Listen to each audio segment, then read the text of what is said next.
You might remember this fan from the abandoned house that I took the 3 ceiling fans out of. This was one of the ones that was out of the master bedroom. Okay, the only issue I really have with the fan is 2 of the blades are splitting right here. But a little wood glue will fix that. I think I just made that one worse, but it doesn't matter. I'm going to fix it anyways. That one. And this one is doing the same thing.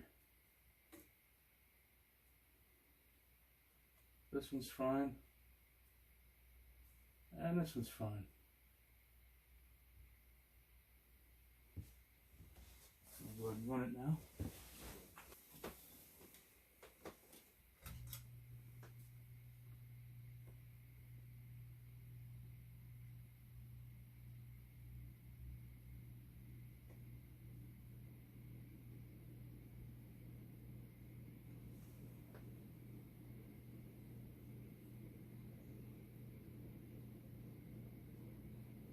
If it wasn't for the 2 split blades, this fan would pretty much be silent, even on high speed.